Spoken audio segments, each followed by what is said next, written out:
Alright, what's up, y'all? I know it's been about a month since I put up the last video. It's wintertime up here, so there's not a whole lot going on.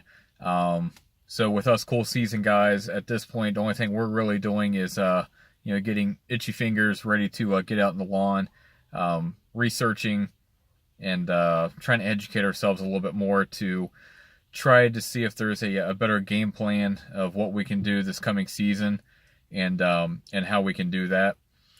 So, with that, something has been bothering me for the past uh, couple months, really.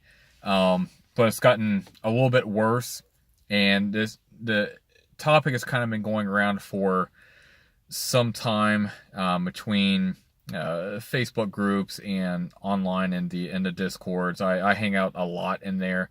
Um, Usually to between learning and providing comedic relief because I've always got some stupid comment to add to something, just because I like to have fun in there.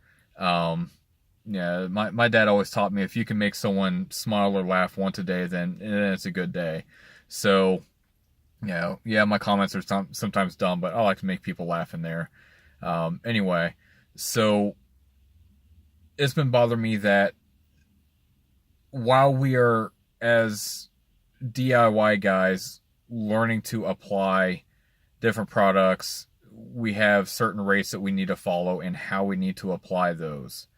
So, and a few of you probably already know where I'm going with this, and I'll get to my point here in a minute. Um, so we're out there learning from different places. Either it's on in chats or on the lawn forum, Facebook groups, or even YouTube videos following certain people. And when you have people who are new to DIY lawn care and they're what I would say is impressionable, because they don't know exactly what they're doing. They're just following the suggestions of some of these other people who may have thousands of followers on YouTube, or they may have their own Facebook group or whatever. People will listen to them. All right, like I said, they're impressionable. So I feel when you have a lawn care channel or providing some sort of information, you need to make sure you are giving accurate and the best information you can give to the best of your knowledge. I try to do that with my channel. I don't always give out tons of just flat out information. Yeah, I'm more of it's kind of a video lawn care journal that I do, but there is the occasional time where I do provide actual information saying don't do this because of XYZ. And when I do that, I make sure that I give out all the references that I use to get to that point, to my opinion on that. So all the references I will put in my video comments or whatever.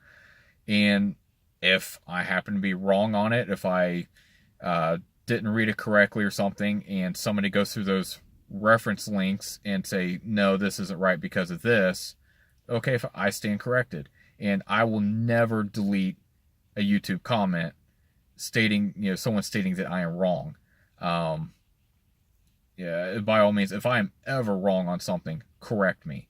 And that way everyone else can learn, because that is kind of what the lawn care community is about, is everyone learning from each other and learning from mistakes and sharing that information.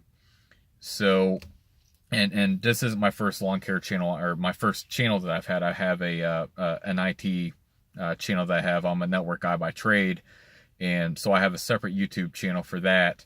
And I have never deleted a YouTube comment.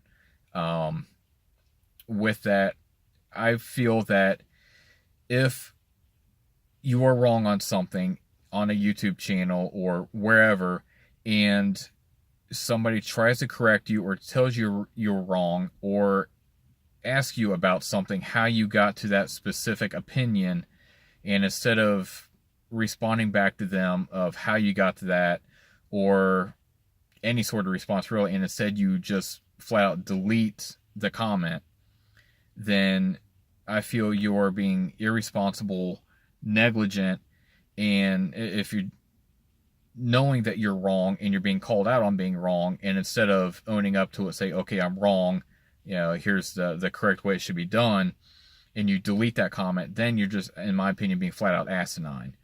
All right, and you should never delete the comments. If you're wrong, the only time I would ever delete a comment is if you're spamming or being flat out offensive. If you're putting Viagra ads in the YouTube comments, yeah, I'm going to delete that. Cialis I might keep because go big or go home. But other than that, I wouldn't delete any comments out. So if you were knowingly deleting out comments because you're wrong and knowingly misleading people, or just flat out don't know an answer, I think that's irresponsible. So yeah, that's been bothering me. Like I said, I would never delete my comments. And if you're someone who is going to delete out comments because you're misleading people, you're damaging the lawn care community. All right, it's not something where you're just giving basic knowledge out, how to change a light bulb. I mean, you are applying lawn care chemicals that could potentially have hazardous effects to someone's health, to our environment, and if you're going past suggested application rates, you could be potentially breaking the law. If you want to get chemicals banned, improperly applying chemicals is how you get chemicals banned. We've already got some states that you can't even apply dicamba unless you're a professional applicator and go through some sort of training. There's already been a couple of people who have been arrested over it. I think Tennessee and maybe like Georgia or Alabama or someone, or a couple states that have outlawed the use of DIY guys using dicamba. So if you want the rest of the chemicals that most of us have access to get banned, that is how you do it, is when you are someone who tells people to apply it improperly, or over application rates, or using the wrong tools to apply these chemicals. So that's kind of my rant. And like I said, it's been bothering me. I recorded this on my way to work, but now that I'm sitting in my driveway, I can kind of clear my thoughts and really kind of try to drive it home a little bit better, instead of repeating myself 10 times. I went through my video and saw that I was repeating a lot. But that's my thought on it. If you're going to be a lawn care channel or give any sort of professional lawn care advice, make sure you're accurate. Make sure you're giving correct advice and not misleading people and telling them the wrong tools to do the job. And make sure if you are incorrect on something, own up to it and state that you are wrong and what the correct answer would be for something, instead of deleting it out and making people think that what you say is gold and that you're never wrong. So with that, hope everyone has a good week, and I will see you in the next one.